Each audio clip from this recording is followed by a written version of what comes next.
Aujourd'hui, nous allons voir ensemble la repentance. Je vais donc faire 2 vidéos et celle-ci étant la première. La repentance.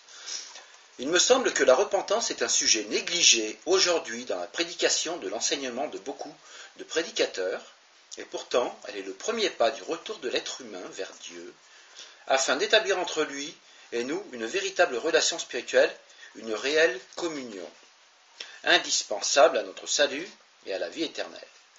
Il est donc important de réfléchir à ce sujet et de chercher à mieux connaître ce qu'est la vraie repentance.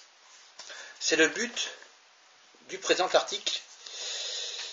Le premier message de l'Évangile annoncé par Jean-Baptiste et Jésus lui-même est « Repentez-vous et croyez ». Marc, chapitre 1, verset 15, Matthieu, chapitre 3, verset 2 et verset 11, Matthieu, chapitre 4, verset 17, Marc, chapitre 1, verset 4 et Luc, chapitre 3, verset 3. La repentance fait donc partie de la prédication de l'Évangile et de ce que Dieu veut nous faire connaître pour nous y amener. Jésus dit que la repentance et le pardon des péchés seraient prêchés en son nom à toutes les nations, à commencer par Jérusalem. Luc, chapitre 24, verset 47. Pardon. L'apôtre Paul écrit « J'ai prêché la repentance envers Dieu et la foi en notre Seigneur Jésus-Christ. » Actes, chapitre 20, verset 21. La première prédication de l'apôtre Pierre s'est conclue par « Repentez-vous » et aussi la deuxième, Actes, chapitre 2, verset 38 et chapitre 3, verset 19. L'apôtre Jacques exhorte à l'humiliation et à la repentance. Jacques, chapitre 4, verset 9. Repentez-vous est l'exclamation que l'on entend dans toute la Bible lorsque Dieu appelle les hommes à prendre conscience de leurs péchés et à revenir vers lui. Dieu, sans tenir compte des temps d'ignorance, annonce maintenant à tous les hommes et en tout lieu qu'ils aient à se repentir. Actes chapitre 17, verset 30. Il use de patience, ne voulant pas qu'aucun périsse, mais voulant que tous arrivent à la repentance. 2 Pierre, chapitre 3, verset 9. Mais la majorité des êtres humains, malgré l'appel de Dieu et sa patience, refuse de reconnaître la cause des malheurs qui frappent le monde et ne veut pas se repentir. Aujourd'hui, le monde vit comme si le péché n'existait pas, ou alors on a banalisé le péché. Malheureusement, nous savons qu'il est la cause de tous ces malheurs.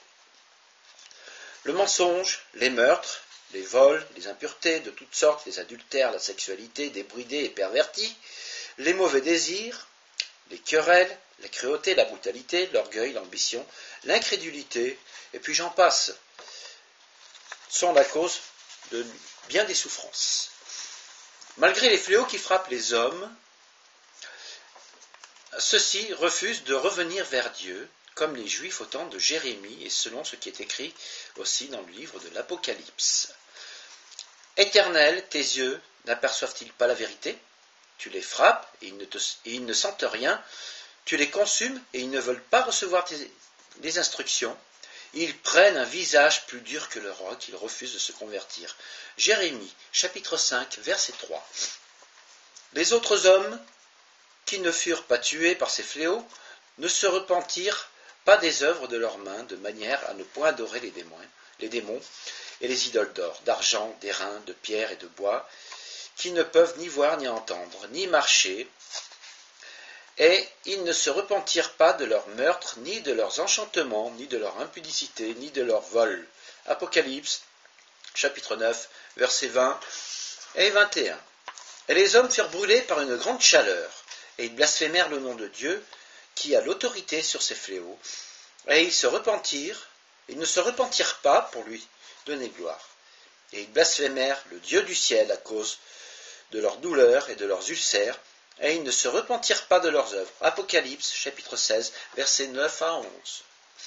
Il est certain qu'en se laissant influencer par les raisonnements des inconvertis, les incroyants deviennent tolérants en ce qui concerne le péché et trouvent excessif une position fondée sur ce que Dieu nous dit. Qu'est-ce que la repentance? Le mot repentance est la traduction du grec métanoïa, qui veut dire changer de mentalité, d'intention. C'est la tristesse qu'on éprouve dans ses péchés et la douleur d'avoir offensé Dieu, son Créateur. Romains chapitre 12, verset 2, traduction parole vivante. Ne vous coulez pas simplement dans le moule de tout le monde. Ne conformez pas votre vie aux principes qui régissent le siècle présent. Ne copiez pas les modes et les habitudes du jour. Laissez-vous plutôt entièrement transformer par le renouvellement de votre propre mentalité. Adoptez une attitude intérieure différente. Donnez à vos pensées une nouvelle orientation afin de pouvoir discerner ce que Dieu veut de vous. Ainsi, vous serez capable de reconnaître ce qui est bon à ses yeux, ce qui lui plaît et qui vous conduit à une réelle maturité. Il faut que l'inspiration de vos péchés soit renouvelée, que votre cœur soit transformé et toute votre attitude mentale et spirituelle changée. Éphésiens chapitre 4, verset 23. Parole vivante. Nous comprenons en lisant cette parole que la repentance est produite par une nouvelle attitude mentale à l'égard de Dieu, du Dieu saint, et de notre état de pécheur. C'est ce que nous retrouvons dans les enseignements de Jésus. Le publicain, se tenant à distance, n'osait même pas lever les yeux au ciel et se frappait la poitrine et disait « Ô Dieu, sois apaisé envers moi qui suis pécheur ». Luc chapitre 18, verset 13. Les sentiments d'une réelle repentance sont une profonde tristesse, une douleur lorsque nous sommes affligés d'avoir commis une offense à quelqu'un, l'humiliation, nous nous sentons humiliés, coupables, misérables. De nouvelles résolutions, le désir profond de changer, d'être délivré de notre tendance au péché. Nous parvenons à la repentance, la tristesse selon Dieu, lorsque nous prenons conscience de notre situation. Alors devant l'évidence, nous pouvons choisir entre deux comportements.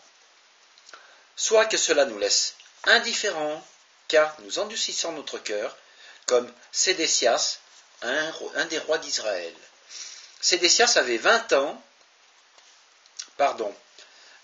ans lorsqu'il devint roi, et il régna 11 ans à Jérusalem.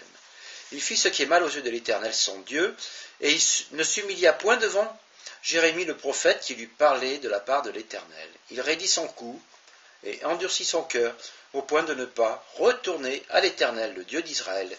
2 Chroniques, chapitre 11, verset 13. Soit que nous éprouvons une réelle tristesse qui nous conduit à demander pardon de nos péchés. Nous réalisons alors, par une sorte de révélation, la gravité du péché par rapport à Dieu et à tous ceux que nous avons offensés. En fait, lorsque notre conscience est éveillée à la réalité et à la gravité du péché, nous éprouvons un malaise intérieur qui ne peut être apaisé que par le pardon. Ce malaise intérieur, qui produit la tristesse et le repentir, peut se traduire par des pleurs et parfois même par des grands cris, des tremblements ou la prostration. Nous le voyons dans la Bible, et cela s'est souvent produit dans les réveils évangéliques. La repentance nous amène à rechercher le pardon. Lorsque nous sommes animés des sentiments de la repentance, nous aspirons à une restauration intérieure, retrouver la paix, la sérénité de l'âme tourmentée par son péché. Nous désirons une relation rétablie avec Dieu ou avec ceux que nous avons offensés. Pour cela, être pardonné est indispensable. Or, le pardon est accordé à ceux qui se repentent sincèrement et le demandent en confessant leurs fautes. Si nous confessons nos péchés, Dieu est fidèle et juste pour nous les pardonner et pour nous purifier de toute iniquité. 1 Jean chapitre 1 verset 9. Chaque année se déroule dans le monde entier une fête juive appelée le Yom Kippour, le jour du grand pardon. Le Yom Kippour est pour le peuple juif un jour d'humiliation dans le jeûne et la prière, un jour où une nation, un peuple, et chaque individu de cette nation, de ce peuple, dans le monde entier, prend conscience de sa misère aux yeux de Dieu et lui demande pardon de ses péchés. Si toutes les nations, tous les peuples de la terre publiaient un jeûne, un jour pour Yom Kippour, bien des choses changeraient dans le monde. Donc ça c'est bien vrai. Lorsque l'être humain quitte son orgueil, son arrogance, et reconnaît sa misère de pécheur, tout devient possible à Dieu. Car je crois que l'Éternel, Tseba, Hot, El Shaddai, n'est pas indifférent à la démarche des hommes lorsqu'ils se repentent et s'humilient de leurs péchés. Rappelons-nous Ninive, Jonas 1. À chaque fois qu'un peuple ou un individu s'est tourné vers Dieu, en reconnaissant sa misère et son péché, il a retrouvé grâce auprès du Seigneur Tout-Puissant et miséricordieux. Il y a pour chaque individu un Yom Kippour, un jour d'expiation, lorsqu'il reçoit le pardon de ses péchés par la foi en Jésus, dans la repentance et dans l'humiliation. Mais je crois aussi que ce jour doit se renouveler régulièrement pour chacun. Chaque jour de l'année devrait être un jour de Yom Kippour pour chaque être humain. Car nous péchons souvent, d'ailleurs nous péchons en permanence. Il y a un passage obligé pour le pardon des péchés et le salut de tout être humain. La repentance envers Dieu, la foi en notre Seigneur Jésus-Christ, la conversion, ces trois étapes successives, lorsque nous les vivons, nous amènent à l'endroit où Dieu désire trouver chacun dans sa présence réconciliée avec lui, dans la paix, du pardon et d'une nouvelle relation. La première des trois étapes est la repentance. Elle est indispensable. Jésus dit que si nous ne nous repentons pas, nous périrons. Matthieu chapitre 9 versets 12 et 13, Luc chapitre 13 verset 3, et puis entre parenthèses Actes chapitre 2 verset 38.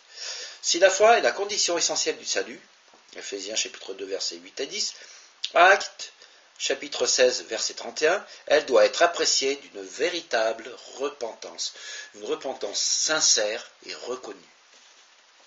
Jésus est venu sauver non pas des justes, parce qu'il n'y en a aucun, mais des pécheurs, c'est-à-dire toute humanité, qui dans l'humiliation se reconnaissent comme tels.